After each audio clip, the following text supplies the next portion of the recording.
Uh, pro- Just on the beer alone. Okay, just on the beer alone, Yep. probably Brick. Brick West. Yeah. Favorite location? I like No Lie's location better, generally. Brick West, they got a lot of real estate out there, man. They do, so there's two problems with that. First, there's no parking. Fair. And then second off, that space, their patio space, is actually not theirs. That's a partnership with the city. It's like a park, essentially, and the city allows them. Okay, because I always wondered how they, yeah. Right, because that's been there before they were there. Right. Yeah. Oh, So I okay. would agree with that. I like a few. I don't really care about the space is important, I guess, in general, but I do like Brick West. Yeah, if we're just going by the, I'm just. They've done it the right way. Brick West and No Lie both have done it the right way. What's interesting, actually, is the marketing guy for Brick West used to be the marketing guy for No Lie. So that's Really? makes sense. Yeah. Oh. That's why they both have great giveaways and do great things. All right. I heard we have some Shock tickets to give away later. I'm pretty excited about that. Ooh. We'll keep you guys in the loop. See how I'll decide how we give those away. I think. I'm not sure what we're gonna do yet, but it might be. Your friends Try are and get just my going to be microphone hooked here. up for the rest of the season. They might, they actually might, and that's fine. If they're gonna be the ones to watch, then that's the way it's gonna go, I guess. Hey, McWhippy's back. Too bad he's not from Spokane. Whoa! What's up? Yeah, that's pretty exciting. The return of the king. Yeah, he is back, ready to roll here. Wait, shit! I didn't see our lower thirds. What'd you come up with? He hasn't said what your names are yet. I mean, Oh, that's a great point. I probably I don't should do even that. know who you guys are. I probably should say who we are. I guess my this is the locker room. I'm your host, Justin Reed, with Andrew Tenney here alongside. This is produced by Spokane Talks and presented to you by Lucky Bird and Windermere Services Mountain West. Thrilled to have him here, as always. Not you, but our sponsors and anyone else watching. You, I don't really care about. You can find us obviously here on Facebook, which is where most people are watching us right now. YouTube and all streaming sites, but specifically Spotify. We like Spotify on the show. But not Apple. Not Apple. Those people suck. Got an iPhone. Do you have Spotify Premium? Yeah, I mean, I pay $10 a month. Is that premium now? I don't know. Did it used to be called premium? It's always been premium, I think. Okay, because I got it back in like 2015. I don't know if it was just Spotify at the time or if there was like an echelon of subscription. I think there's only one. Anyway, Spotify. Listen to us after the show. If you miss any part of the show, we will be on Spotify after this broadcast. So, tell me more about this Lucky Bird. yeah, I'm going Brand. to see if I can not butcher it this time Yeah, for really, it was the pretty bad. 52nd week. Yep, 52nd week. Yep. Show number 52. Yep. This show, as always, sponsored by Lucky Bird, a Spokane-based e-commerce and digital marketing company dedicated to helping local companies scale in the online world of e-commerce and digital marketing. We always want you guys to visit luckybirdbrands.com to have a down-to-earth, no-pressure conversation about your digital marketing and e-commerce strategies. Nicely done. Better than last week. Way better than last week. Yep. Much, much better. How many people do we have watching right now? All right, we should probably. I like people calling in. I think that adds some excitement. Like actually calling in? Yeah, like last time, but Okay. not yet. But we will do it here later on in the show. Stick with us here. First off, we are going to go over some number 52 players. Did you come up with any? So, again, I always just do this off the top of my head. Right. And I didn't think you were going to come up with this one. I thought this one was a little bit more obscure, but I was just like Brock Coyle. Yeah, I love Brock Coyle. He was a Grizzly, right? Exactly. So Yeah. that's why I know, because my buddy Josh Geiger went to Montana, so he was drafted. It's like, oh my God, this guy goes to the same school as me, or went to the same school as me, and it's like, well, you started out at Montana State. So you were a Cat before you were a Grizz, so it doesn't really count. But I do love me some Brock Coyle. Let's get a photo. And I of think Brock Barrett Coyle. Ruud, was Number- supposed to wear 52 before Bobby beat him out in training camp in 2012. Potentially. Because we signed him from the Titans, and that was going to be our middle That was gonna be linebacker. the middle linebacker, and Bobby came out. Yeah, no, definitely. So the Mariners actually have had a pretty decent amount of number 52s. We'll start off with Heathcliff Slocum, probably my favorite.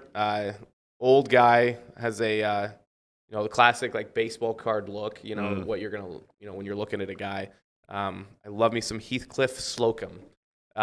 George Sherrill, our closer for a while. That was big time. If I remember right, he came from the Orioles. Sounds about right. Carlos Silva, who was awesome for the Twins, came to the Mariners and sucked. Yes. Like he was. Oh, there's good old Heath Slocum. I wish they would have put his full name on there. There's Heath Slocum there. That's a great look. It is a great look. What a name, too.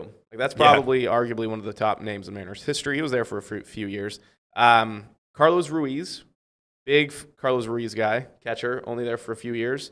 I do miss Carlos Ruiz. And then Nick, currently, I'm going to butcher his last name.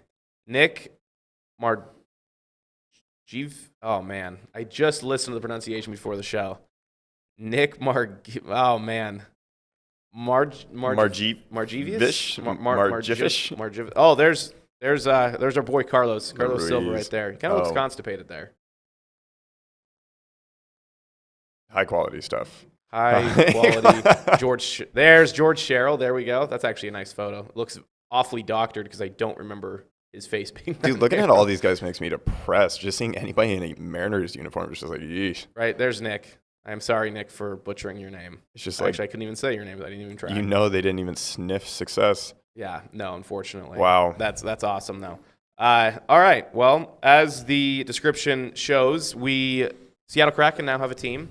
The 2021 Seattle Kraken expansion draft happened yesterday, 5 o'clock. I missed it. That was awesome. Sure did. You missed it as well. That was awesome. I at least knew it was happening, and one of my coworkers was listening to the broadcast live and was giving me updates. And then he kept telling me names of people that I didn't know. Where were you working last night? Manto. Oh, so he just had it in his ear? Mm-hmm. Oh, okay. So there's the full amount of picks. There were 30 of them. Kraken had the option of picking from every single team except for the Vegas Golden Knights, who were given an exemption for this, considering they are a decently new team, 4 years old. A lot of interesting picks. Pretty conservative overall. Ron Francis in his 7-year time at the helm of Carolina. There we go. Pretty conservative guy. Very conservative here. A lot of defense over the offense. They spent, I think it's the bottom 10 in the league as far as offensive spending go, but they're top 8 as far as defensive spending goes. Mm-hmm. The reason why those numbers don't quite add up is they've only spent like 50 of the 80 million that they have to spend. So they have almost 25 million left to spend in free agency and some other side deals that have yet to be announced between the other teams. So they, which means they barely eclipsed. They had to eclipse a certain percentage of the salary cap. It's like 60% they had to spend on the expansion draft, and they barely hit that mark. So the term you're going to hear a lot is weaponizing the cap. And so they have plenty of money left to spend moving forward. Some of the big names that they passed on were Carey Price, Vladimir Tarasenko, James Van. God, that's the problem with hockey, too, is you're getting all these French names and Russian names in there. Ryan Johansson, Matt Duchesne, Adam Henrique, and Max Domi. A lot of big names that were passed over there. Casey Price, the goalkeeper for the Canadians, who had a great year. But he's 34 with, I think, one of, if not the largest cap hits for a goalie. Plus, he is going to have injury concern. Yeah, right. Exactly. So he may not be ready. Tarasenko had a great year as always. But pretty conservative overall. People were pretty lukewarm. Did you have any time to look at some of the picks? Anyone stand out so much for you? No, because I don't know any of these guys. I did not make the pledge fair. like you did last year to, get into hockey. I think I might have to make it this fall to join alongside you and become a real crackhead. So, yeah, it sounds like they took a lot of defensemen, a lot of big, hard-hitting, rough players, which it sounds like there's an abundance of. So I don't know if they're going to leverage those guys on the trade market. Obviously, this is far from what the final roster is going to look like. Like you mentioned, they still have almost $30 million in salary cap. Yep. And they have did they get to participate in the NHL draft? They have the second overall pick. Okay. And that's happening, I think, Saturday. So there's that, and free agency and just the offseason and all the transactions that are going to be on the table to be had and made. No, but there was nobody. There was nobody. No, what's interesting is probably the best pick of the night, just as far as pure talent, flexibility, was from Tampa Bay and Yanni Gourde. Two-way player. He's only 5'9", 173. So what's interesting about him is he's a small guy too. Tyler Johnson also plays on Tampa. Both are small guys. Gourde's just a little bit better. Actually, a lot of it better. He's had a really great career. So if you look at some of those stats there, as far as his shooting, where he's coming from in the slot, he loves sitting there in the slot, which makes sense for his size. Again, he's able to sit in there and just kind of sneak back behind. For his size, the fact that he's able to win the puck back like he is, 17th there in the league, as well as the loose puck recoveries, which kind of makes sense considering his size and is most likely his speed. The thing that's going to be interesting to watch for him moving forward is just how his size translates to the Kraken, and if not being surrounded by a stacked Tampa Bay team if he can continue these sort of stats moving forward. The goalie here, Chris Dreiger, came from Florida. Younger guy, which is nice.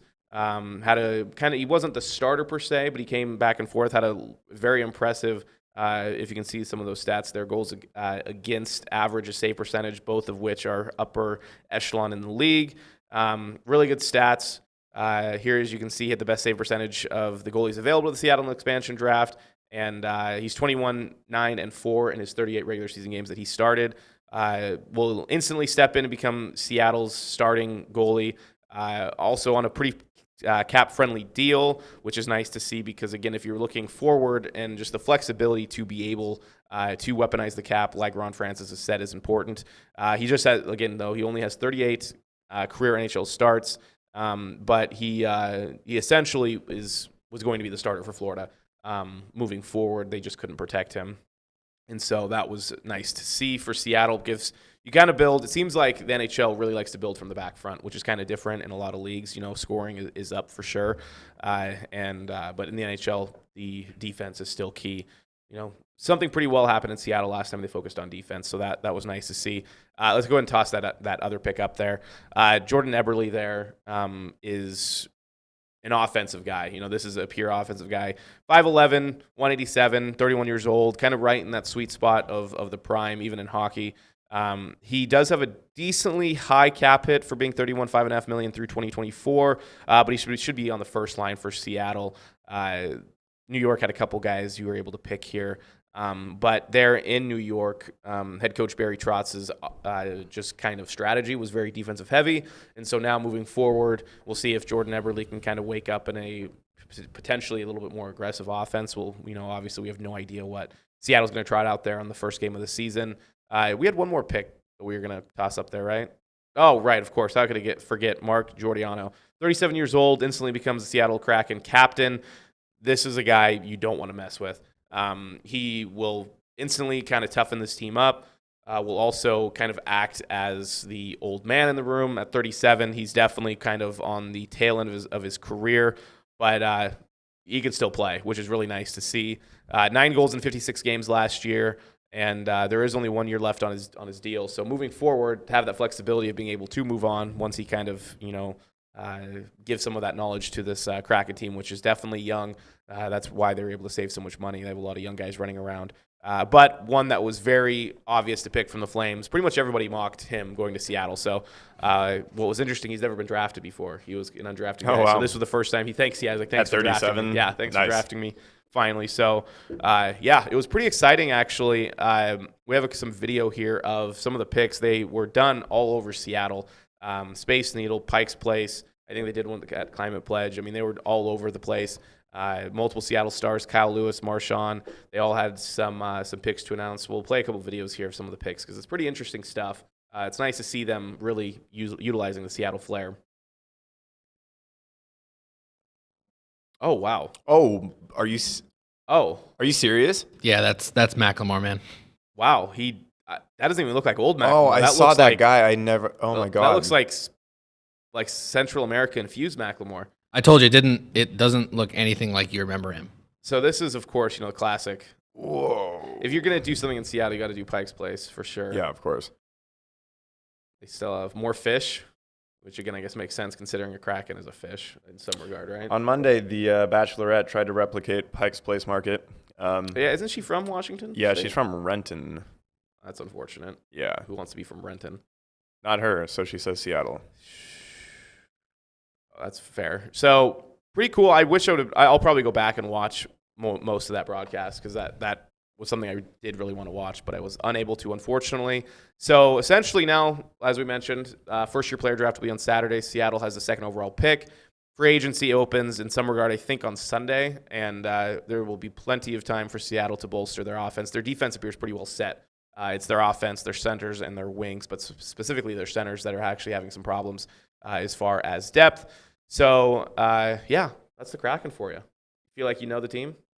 Now I do, four of the players for sure. Yeah, this was all on you. Thank you for carrying the weight of that load. Yeah. And this time next year, I'll be able to. You'll be ready? Yep. Yeah, they really went kind of soft on offense, which is fine. I feel like the flexibility to be able to spend on free agency on some of these offensive guys will be important. We'll see if they get more aggressive because a lot of people were expecting more aggression from them in the expansion draft. They didn't quite get that, passing on some of those older guys like Price and Tarasenko. But that's all right. It gives them, again, they can weaponize the cap, which is what Ron Francis, I guess, said like a dozen times yesterday when he was talking about. Yeah, so that is definitely going to be his term moving forward. The jerseys look absolutely fire, though. Oh, that's right, the jerseys. Yeah, let's take a look at these jerseys. I was going to say, I can comment on those. Yeah, pretty good. Pretty good out of 10. Yeah, those are sick. Is it pretty good out of 10? Yeah. Yeah. No, I actually... I like your rating system. I think I think more people should adopt that rating system. They probably should, just words instead of numbers, but also I don't know numbers. what falls below or above it, but it's interesting pretty that good out of 10. Picked number 32 for whatever reason. You know why? 32nd team in the NHL. There you go. That'll do it. Which one do you like better? I might like the aways better. I think I might as well, actually. I mean, they're both really good. Like, I would love to have both, but I shouldn't because I only have one Seahawks jersey and I can't have two Kraken jerseys. I hope that they have home an alternate jersey is clean. Jersey. They both are very clean. I don't know what the NHL refers to as like their alternate jerseys or their city edition or whatever like the NBA calls it. Yep. But I got to imagine one of them is going to incorporate that alternate logo that has the S slithering around the Space Needle anchor. Yep. Which is incredible. I mean, the design for everything the Kraken did a great job with their really color good. scheme, with their style. And both those jerseys are going to be in high demand. I think the home jerseys go on sale. Sweaters. They are sweaters. You're right. They are not jerseys. That is the very... Speaking of sweater, you know who could have used a goddamn sweater last night? Was Sean Kemp. Jeez. Did you see the visual of Sean Kemp? No, yes. He was in like an extra small T-shirt, and the blunts and the Henny that he's been consuming since he... The first headline I see, pray for the T-shirt Sean Kemp was wearing. Dude, he just looks so rough. And then right next to him, Gary Payton looks like he's swimming in the T-shirt that he's wearing. So just like the contrast makes it even more rough to look at. But Sean... my, that is tight. Everyone's like, the Kraken did Sean dirty. I was like, Sean did Sean dirty. It's bad. Anyway, we should have provided that visual. Just know that it is something that is... Yeah, if you guys can find Sean Kemp, just toss it up literally whenever. That just needs to be shown in any regard, for sure. Yes, there is Sean. Oh, Sean, Rain Man, what is going on? I don't know what happened there. Like, Gary should have stepped up and said, "Hey, buddy. Let's swap shirts here. Let's rein it in a little bit here." Yeah, not great. That's hilarious. I did not see that. Yeah, no. Rough. But I still love me some Sean Kemp, Gary Payton action for sure. All right. Well, we have a new sponsor for the show. Windermere. Windermere Services Mountain West. They probably service over 60 Windermere offices in Eastern Washington, Idaho, Eastern Oregon, and Montana. They are all in for our local communities. Oh my God! The first time reading it, as we're reading through this here, there's a lot of words here. At Windermere Services Mountain West, relationships are the foundation of their business. Their mission is to be successful, team-oriented real estate professionals committed to exceeding expectations through exceptional customer service. They are Windermere. Windermere Services Mountain West is committed to the communities in which they live and work. They are all in for you. Thanks, Windermere. I actually do like Windermere. I always have. They put on a really cool race, like a run. Downtown Spokane. Big sponsorship. I think it's like a big community donation thing that Windermere does. So they're very involved in the community. Windermere's a great company. Great time if you are looking for a house in Spokane. Actually, bad time, but great time to pick Windermere. I'm sure they can help you find all of your real estate needs. Happy to have them on board. I am sure of it. I also saw an interesting tweet about the Kraken. I don't even know who it was, but I looked up Kraken on Twitter, and there were a few women who were like, there are a lot of cute boys on the Kraken. I'm like, that's a weird way to describe it. I don't think I can agree with that statement. I think they're pretty. I don't think any hockey players are that good looking because they're all missing teeth. They're literally all missing teeth, and their faces are all battered from just years of getting smacked in the face with sticks. And they all grow their hair out, even though there's only a select percentage of them that actually their hair is conducive to wearing it. Right. Exactly. All right. So last week we did our current top 5 ESPN anchors. We almost killed each other. Yeah, we almost killed each other. This one I think is going to be more friendly because I think so too. There's a lot to pick from, but there's also not a lot to pick from. And at the same time, there's just it's just a really weird list for me when I was going through it. So now we have our top 5 ESPN personalities currently. So pretty much anybody except anchors we could have added to our lists here. Let's count down again. Yeah. So our did you have an honorable mention? Yeah, okay, I did pick cool. one. So mine's Dick Vitale. Is my honorable mention. Just his longevity. Okay. Yeah. I do enjoy his broadcast tenacity. I really appreciate having when he calls a GU game, it's just fun. And I don't want him every single time, but I love having him there because he just provides a different perspective with his energy. And this guy, Dick Vitale, is in his 70s, right? Yep. That's him, a really that's probably that's a friendly 15 photo. years ago. Yeah, he's 82. Wow. Yeah, I would have said looks 78. But that is a nice photo of him, especially considering what he looks like now. So that's my honorable mention. Okay. My honorable mention, and it's honestly solely because of the fact that I have a huge crush on her. So here we go. when she catches wind of this, I feel I'm bad sure for her you should husband. tweet at her. Rip that marriage. Laura Rutledge. And that's it. Interesting. I think. Yeah, she's an attractive woman for sure. She's great. I've said this multiple times because Wendy NFL Nix Live. used to be Wendy Nix used to be the host, and Wendy Nix wasn't bad. She was just like a lot of people. She was just doing the job. She was there. She was vanilla. She didn't add anything. She didn't take away anything from it. Which is also important too. If you're Exactly. if you're going to take something away from the show, you better be good at it. Right. If you're bad, You better at your have job, a reason for doing right, so. Mm-hmm. or you ruin it. And she never ruined it, and she was perfect for what she was doing. But yeah, Laura Rutledge does a very nice job on NFL Live. Yep. Thankfully, because that show is garbage. It's gotten pretty rough. It's horrible. Yeah. Mm-hmm. They have and we've talked about this, but they have absolutely horrible analysts on that show right now. And it's not good. All right, number 5. I don't know if I love my list. I don't either. Adam Schefter is number 5. So I considered putting him on because I feel like go ahead. So mainly because he is the best insider in sports. Exactly. He's better than Adrian Exactly. Wojnarowski. Mm-hmm. And there's nobody in the business who does what he does better than what Adam Schefter does. It's actually incredible. I mean, he's always first. He consistently beats Ian Rappaport. It's actually pretty funny because if you go through a timeline on tweets and you look at who announced the news first, it's always Adam Schefter. Ian Rappaport never beats him. I just think it's so strange that they look so similar to each other too. They do have similarities. They're for the same person. Very similar people. But I also like Adam Schefter as an analyst, and I like when he was brought on to shows. I think it provides good perspective as well as nice insider information. He kind of pisses me off on Twitter.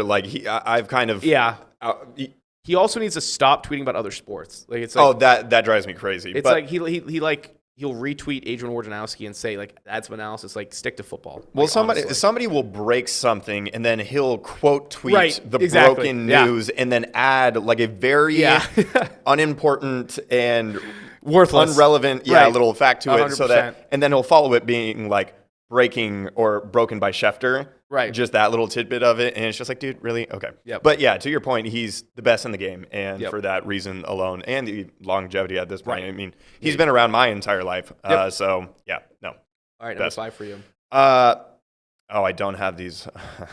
Who's my number 5? I didn't order them on my Word document here.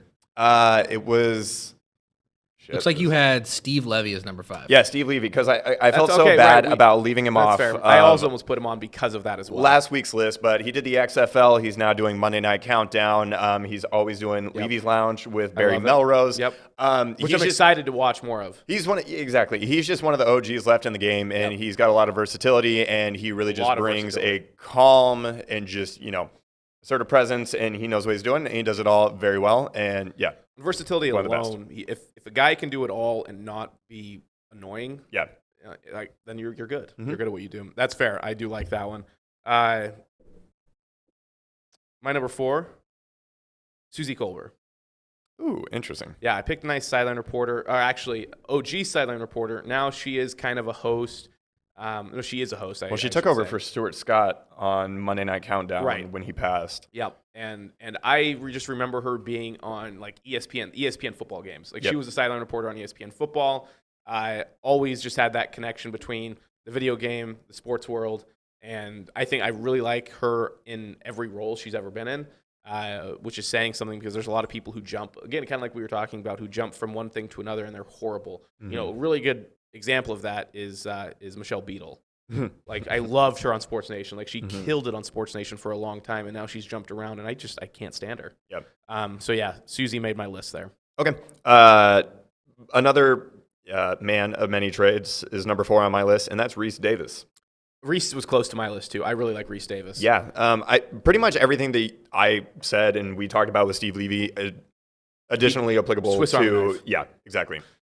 He just covered the Euros. He was the studio host for the Euros. Yeah. And I was shocked because when I think of Rhys Davis, I think of college basketball. College football. Oh, I was going to say it's college football, and so like you expect to hear college football being talked about, but he literally can do it all. He did a great job with the Euros. I wasn't expecting it. When I first saw it, I'm like, but he did a good job. One of the guys that ESPN is probably going to lose. Like most of these people, I'm it feels sure like they're going to leave ESPN because ESPN doesn't know how to keep people. That was your 4, right? Yep. All right. 3 for me, Chris Berman, which I don't see him so much as an anchor now because he's only on ESPN Plus. But again, he was a host more so.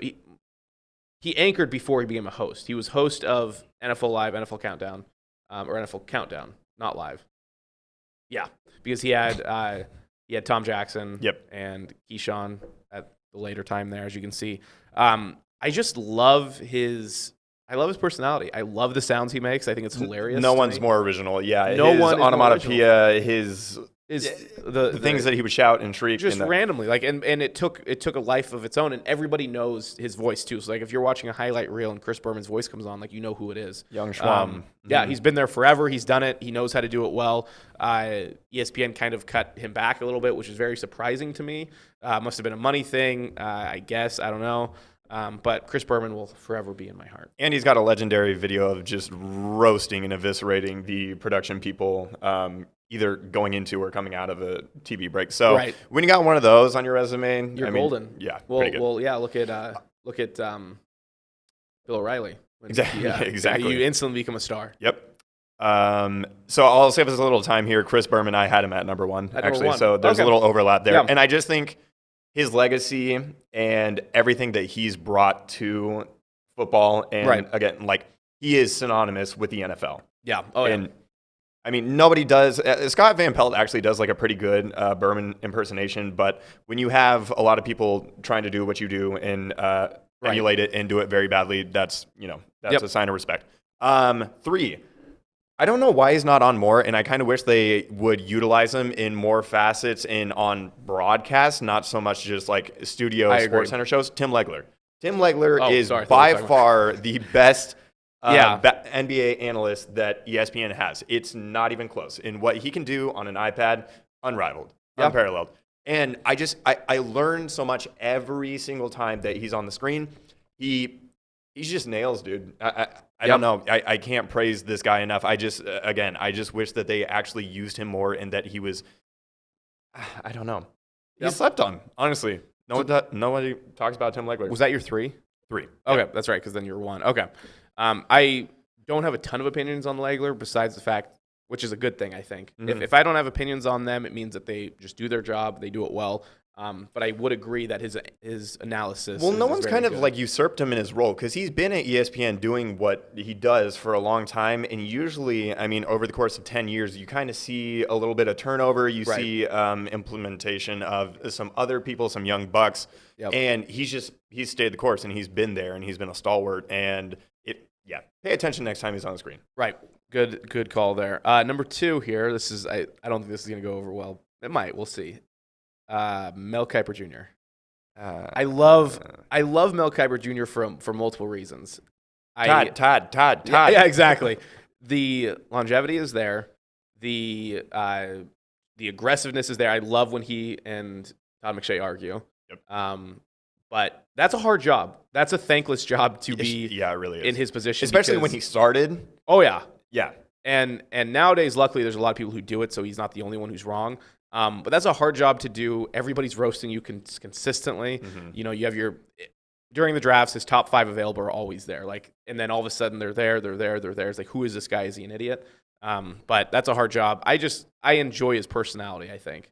Now, is he number 2? I don't know. This list isn't perfectly Yeah, in numerical order, but I think I just like him a lot. I can respect that. All right, number 2. Mike Breen. Okay. I don't know if there's a better play-by-play person in Right. the game right now. Yeah. Let alone within the sport of basketball. All the iconic Definitely moments, basketball. all of Definitely the- NBA for sure. All of the best moments from the finals. There Yeah. were multiple. And he's as had them for a while, we'll too. talk about here. Yeah. And again, longevity. And it's crazy to me that if you're a fan of the Knicks, like, he's your guy. You listen to him. He does every single game. Yep. And that Isn't that just weird, gets too? to be something that's a part of your life as a fan. Right. And, we were lucky with, like, Niehaus here in Seattle. Mm-hmm. Here in Seattle, this side of the country. It's weird when you think about some of these high-end play-by-play guys who also do double duty for the big networks. And then you realize, like, wait, there's a fan base who gets to hear this guy every day. single broadcast? How does this – Mike Breen's a perfect example of that. Mm-hmm. I don't think Niehaus did too much stuff nationally, but I think he's still obviously well-respected. But And he just got Breen is inducted very to good. the Basketball Hall of Fame. Right. When I'm looking down people to pick, ESPN really doesn't have a great amount of just their own studio or their own play-by-play guys. Yeah. I think Fox has better guys. I think NBC has better guys or women. Well, they used to have Tarico too, and Tarico was Tarico was awesome. But yeah, they definitely don't have nearly as many as they used to. They lost a lot. All right, my number 1, Jay Bilas. I thought about putting him on. Yeah, Jay Bilas is the best college basketball analyst. He has been doing it a long time. He, I think, probably has some of the most followers for somebody who's not named Adam Schefter when it comes to ESPN personalities. He only follows one account on Twitter, which means, he's one of those guys who just knows he has a ton of followers just based purely on his acumen alone. Also, the fact that I interviewed him was also a big reason why. Yeah, I figured that probably played a part in it. But he just seems to be a good guy. And he really likes GU. And the fact that he was recruited to GU is also pretty funny. So that also moved him up my list. Yeah. So, that was actually more difficult than I thought it would be. But I think our picks are actually pretty darn good. I don't think any of our picks are, wrong. I don't really either. Yeah. I think we had more problems with the anchors 100% with this one. Might do a worst 5 next week. Right. Let's quickly talk about Aaron Rodgers here. He turned down a huge contract, which would have made him the highest paid player and quarterback in the league. He obviously has a problem with the GM. That's the big issue here. Oh, you think so? And I don't know what's going to happen. The fact that he didn't take the largest that's shocking to me. That takes someone who really just has such a disdain and just pissed off attitude towards somebody that he doesn't want to play there, even though he'd be the richest player in NFL history. Right, but the other side of that coin is he's in a position in which he can turn down that kind of money because he's had such a long career and he's already made enough money and he already has, all of his endorsements and other revenue streams in his life coming in. And so, yeah, he's really just letting it be known that this is a personal thing and that he will not or does not want to play for the organization any longer. I think he's going to play this year. I think that they're going to come to some sort of agreement and he's going to end up getting traded in the offseason next year. If that's the that would case, be my prediction. However, I don't feel confident about that. That means Devontae Adams will be leaving after this year too, which means the Packers are going to be terrible in 2 years. Yeah, probably. I mean, they do got Blake Bortles. Oh, right, and Jordan Love. Yeah. But then nobody to throw to. Because Jordan Love could be a receiver. Oh, hey. Blake Bortles, tight end. Tight end, yeah. Ripping Sigs. Yeah, so just ripping Sigs there at the tight end position. So we'll keep an eye on that because that is fascinating stuff. When I saw that, I'm like, that's a problem. Yeah. That's a problem when he doesn't take the largest contract in NFL history. The other interesting NFL news that came out 3 days ago is that Peyton and Eli Manning will work on ESPN2 during the Monday night broadcast to also provide a separate broadcast of Monday Night Football. They will have former NFL players and celebrities joining them on the broadcast. I guess there's going to be a host during this entire thing, so I'm not quite sure how that's going to work. It'll be interesting to see if they kind of bicker at each other. Like I like when you see those videos or like the commercials of when them. they act like they're brothers. I wonder if they like actually do bicker like that. I'm sure they do. Yeah. How could they not? I feel like Peyton Manning growing up being two competitive brothers operating in an industry. Do you think Peyton Manning's a bully to Eli? Probably. I hope do you think he gave him wet willies and titty twisters and things like that? This is SportsCenter made it seem as if they do. Right. I love those commercials. Yeah. But I don't know how that's going to work because it's going to take people away from the main broadcast. I don't either. I don't understand what the point of this is. I don't know. I'm not against it. I'm actually curious to see what it looks like. I'll tune in for sure. And what it may add or potentially detract from the viewing experience of a Monday Night Football game. And they're more interesting and have more clever and comedic personalities than 95% of pro athletes anyway. So I don't have a problem with that. Yep, I agree. Cool. Bucks won 4 straight. Yeah, why don't we just squeeze this in? Bucks won 4 straight after they could have even won. I mean, they should have won game 2, but Phoenix went 20 of 40 from 3 points. So yeah. The Suns just did not look good. Well, the Saric injury ended up being a huge problem. And I also was going to say Chris Paul, but Chris Paul played really well. He did last night. And I mean, he was being, first of all, I mean, we know he's 37 years old. Yeah. He's got a lot of minutes. He's got a lot of playoff minutes. He's got a lot of injuries, even just within this singular postseason that he's worked through. And he was getting picked up full court for so many of the possessions in the early games of the series by Jrue Holiday. It's like, dude, get the ball out of his hands. Like, get the dude a break. But they just looked like they were a couple guys short, and they didn't have anybody that could create anything if it wasn't coming from Booker or Chris Paul. Right. It's actually kind of interesting here looking at these stats. They're almost dead even. They are almost dead even. Suns had more assists. Bucks had more rebounds, which is not surprising with Giannis down there. Turnovers were pretty darn even. Field goal percentage was more in the Suns' favor. I mean, the Suns had a lot of better stats over the entire, you look at the free throw percentage, 3-point percentage, field goal. I mean, all of that with just a couple more turnovers may have been the big difference. I mean, it was definitely a very close series, but Giannis really did cement himself, which is saying something because he was taking a lot of flack for most of the season. Even coming into the finals, can Giannis do it?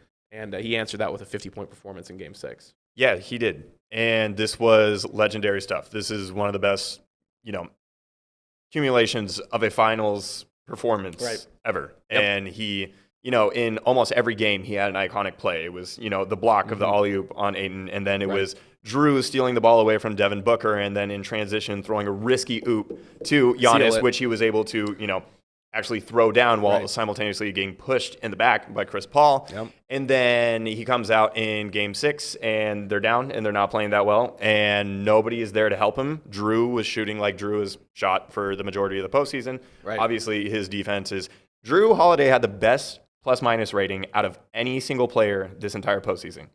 Wow. And he did that shooting like in the mid-30s. That's crazy because, he was given, another player who received a lot of flack throughout the entire playoffs, essentially. And I think at the end, people were like, oh, he did pretty well. Or at least he helped people do pretty well.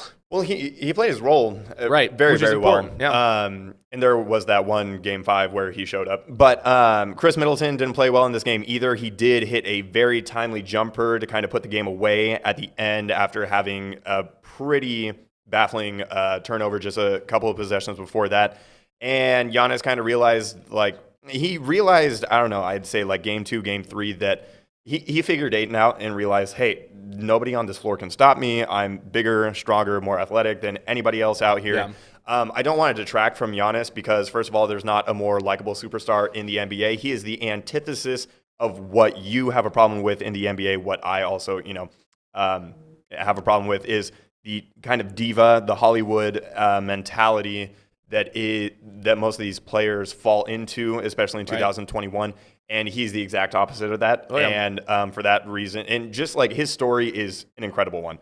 And he was just able to bookmark, his last name, which nobody could say for the longest time. Yep. People still have a hard time saying it. In history and in finals history, and he already has He's a Hall of 2 Famer. MVPs, a Defensive Player of the Year, a Most Improved Player of the Year, now a Finals Championship and a Finals MVP. And sorry, not to take anything away from him, but this was a perfect matchup for him all series long to really exploit the lack of size that Phoenix had, and especially considering that Saric went out, like we had mentioned, they had nobody. They had Jay Crowder, but Jay Crowder is not nearly long enough to keep up with Giannis. I mean, so it was incredible, and it wasn't one of those. He got 50 points, and it wasn't one of those 2021 50 points where, obviously he did get a lot of fouls called, but that's because he was the aggressor, and he was 17 of 19 from the free throw line, which If he was hitting his average like he had all postseason, they would have either gone into overtime or lost that game. Right. But he got 50 like the old school way. Yeah. These were not 3-pointers. These were not, which is what everyone said the Bucks were going to have a problem with, is that they weren't going to be able to keep up with the Suns because their best player, Giannis, doesn't shoot threes, and when he does, he misses. Exactly. So incredible, and Mike Budenholzer saved his life, and I guess Kevin Durant's extra large feet actually saved the Bucks and everybody in that organization.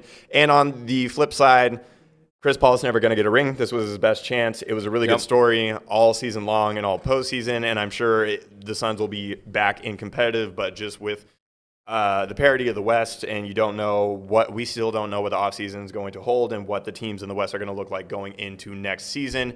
But you can't assume that anybody's ever just going to be back. I think that's one of the most foolish things. Is I just remember watching America's game of Super Bowl 40, and whoever the broadcaster was, as Matt Hasselbeck was running into the tunnel, he's like, "Don't worry, Seattle, you'll be back." And it's like, okay. It's like, Anyway, so I feel bad for Chris Paul, but it was an incredible finals, and it was really nice to showcase two fan bases that are rarely given the spotlight or the limelight, and they were on the biggest stage, and they showed out, and both arenas were raucous and crazy and madhouses, and it's just kind of nice to see, smaller market teams give us a quality product after a season of very subpar basketball. Yep. No, definitely. But Milwaukee fans did shoot themselves literally after the game, so don't do that. If we're gonna have fun in the streets and celebrate, let's not shoot each other. That's not a cool thing to do. We do not condone shooting. Yeah, we do not condone gun violence that is unnecessary. Case in point. I will make it very obvious there. So let's quickly. I'm gonna give away some shock tickets right now. Let's put the phone number on the screen. First caller. We're gonna see who's paying attention. Right there. Wow, you're really just throwing it out. We're going to do first caller, 509-624-2994. First caller gets these tickets. We have a few people watching the show at the moment. Whoever calls in gets it. I don't even care. I don't care who it is. I just want someone to get them. I forgot about them, actually. But do you care? No. Just leave it up there. Let's keep going. Let's go ahead and leave that phone number up there. Again, we will take first caller. Free shock tickets for this week. Sorry, not this weekend's game. The following weekend's game. They get tickets for last week. The 7th. August 7th at the Spokane Arena. Free shock tickets. Phone number 509-624-2994. All right, real quick. Actually, not real quick. We are moving on to jabroni. We didn't watch Giannis' video. We're not going to watch it on the show. Go watch Giannis order Chick-fil-A. It's awesome. Well worth your time. He has the NBA Finals trophy with him, and he asked to get free Chick-fil-A. Is going to Chick-fil-A the new going to Disneyland? Almost. Might as well be. Almost. Just Disneyland not on Sundays. Sucks. Just not on Sundays. Yeah. So my jabroni is a Yankee fan through baseball at the back of Alex Verdugo's, and I think it just hit him in the shoulder or something. Yep. Anyway, there's a video of it. We're not going to play it here unless you want to toss it up real quick. We'll just talk right over it. Essentially, don't throw stuff at athletes. We're all there to have a good time. He's there, obviously. He's not very happy. People are flipping off and booing this guy. They all know who it is. Pretty obvious which one it is. Verdugo's not happy. He shouldn't be happy. And that fan got a lifetime ban, and probably good. Lifetime MLB ban, by the way, not just from that stadium, not just against the Red Sox, not just as a Yankees fan. He can't get into any MLB stadium for the rest of his life. Sucks to be a jabroni. He's going to save a lot of money on beer. Yeah, really. Geez, the beer when I went to Coors Field was like $18. It was a big can. Yeah. So who's your jabroni? Devin Booker, Chris Middleton, and Drew Holiday. They're all in a pretty shitty situation. Obviously, two of them just won the NBA Finals. One of them did not, and they all have to get on a plane to go join the USA team in Tokyo. And I just can't imagine that either side wants to go to Tokyo, play in front of no fans, and just abide by all these stringent protocol for the next however many weeks. I mean, if I were Chris Middleton, I'd be blacked out right now, and probably for the next week in Milwaukee, celebrating it up with the peeps. And if I were Devin Booker, I would just want to lay in Kendall Jenner's bed. So that's it. Nice. Classic. All right, sports fact of the week. Jerry Reisendorf, who at the time owned both the Chicago Bulls and the Chicago White Sox. While Michael Jordan was experimenting with baseball, he continued to pay his $4 million salary for basketball. I think I did know that. So he was double dipping, Yeah. which is, I mean, I guess I understand, because if you didn't and then he was pissed and then he just decided to leave, then, that's kind of how it goes. But that's kind of it. I mean, it's good for Michael Jordan. Yeah. He did his thing right. All right, closing time for you. Sick picture of Lamar Jackson's helmet, and you can see on the reflection of the visor the offensive and defensive line. But basically, now that basketball's over, football season's here. That's how I've segmented the calendar in my head, and that's all my focus is going to be. My problem with this is he can't even wear that during the game. So, like, when people say, oh, this Lamar Jackson pick is fire, like, this is such an awesome photo, it's like, well. But that's during the game. It's during warm-ups, it looks like. Well, then it's that was against the Dolphins. Then it's highly edited. Then it's highly edited because you can't have black visors during games. You can only have either clear or a very slight tint. Okay, so the Dolphins. Cam Chancellor's, remember, Cam Chancellor's, that was as dark as you can get, and so that was just highly edited. Okay, well, now I'm suspicious, and I wonder how they pulled that off. But it was a sick pick. It is still. I mean, yeah, it's also nice it's football season. It is football season. We are almost just over 7 weeks away. We're ramping up here from the first game of the season. My closing time, go watch the Richard Sherman video of him. We talked about him last week, of him trying to break into his uncle-in-law's house. And go see him do his thing, because my closing time, my question to you, here's the video while we talk about it, actually. That's a guy who you would not want to mess with. Oh, my God. That's actually, the police said that, too. They're like, we had to be very careful. We know Richard Sherman being 6'4", exactly, and an NFL football player. But I guess, actually, once they ended up taking him down, and then he actually complimented the police officer first for him.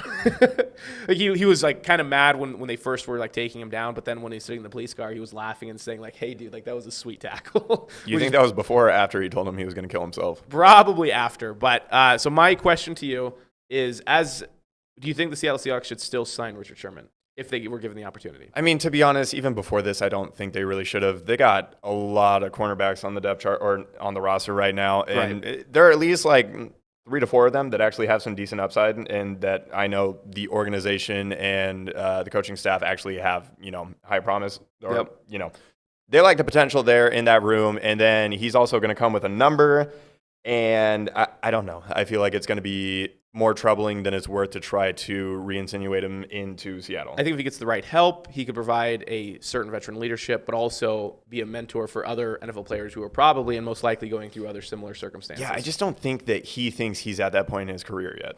He might now. This might be kind of a reckoning, because this is it's about as low as you can get. Luckily, he didn't do anything bad. He didn't hurt anybody else, which is important in the situation. He just went crazy. Yeah. Which we all go crazy a little bit. I don't, try and break into my uncle-in-laws. If I lived in Seattle, I would probably go crazy too. I would be mad all the time. It would be terrible. Closing time, go. Or wait, you already do yours. Yours was Lamar Jackson. Oh, that's right. Yours wasn't very good. Football season's here. Football season is here. And, we go from Lamar Jackson, nice photo, to Richard Sherman trying to break into a house. Yep. Just the way we like it. Did anyone call? All right, perfect. Lucky them. Not yet. I will throw the phone number up again, though. I heard the phone ring. That's weird, because there's definitely multiple people watching right now. I called. I will. It'd be weird. It was a telemarketer, and that was just weird timing. What did you say? It was a telemarketer, and it was just weird timing. Oh, because I was going to say. Should we have given them the should Shock tickets? You should have told them they had free Shock tickets. They could have had them. Well, if nobody calls here, I'm going to. What I'll do, I'll post it on the locker room page. If no one calls here in the next about 30 seconds. Okay, just post them on the page. As I'm starting to close down the show, if nobody calls, then that's the way it goes, and that's fine. Hurry up. I guess nobody wants to watch Spokane Shock, which is the wrong thing, because the Spokane Shock is a lot of fun, and they actually are competitive, which is nice. I actually had a guy comment. So the Shock had just over 4,100 fans last week. A guy commented from Arizona saying, "We're lucky for the Sugar Skulls to get more than like 900." Which is saying something, which is also unfortunate, because there was already an IFL team that had to fold operations. So let's see, we're gaining viewers and nobody's still calling. That's fine. I'll put it on the page. Or if someone calls, if you call at any point while I'm still here before I leave the studio, 509-624-2994 for free Spokane Shock tickets. I will let you have them, and I will announce it on the page. But after that, they will just go on the page. But other than that, we'll see you next week. Same time, same place. Here in a couple weeks, though, I have a wedding, so we'll have to figure that out to go to. Could we be doing an Andrew solo show, the first of its kind? I might also have a wedding. Well, that's awkward. All right. Well, we'll figure that out. Next week, number 53 of The Locker Room here on Spokane Talks. Forgot to say we're in the Holly Mason building. Love downtown Spokane. I love the name of the Holly Mason building. I don't know you what really history do. it is, but I should look that up.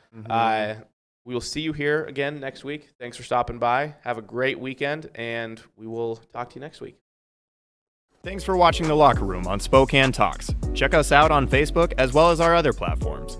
We want to hear from you. Join the conversation by emailing us at info@SpokaneTalksOnline.com. And for more sports news, opinions, and content, follow Justin and me on Twitter.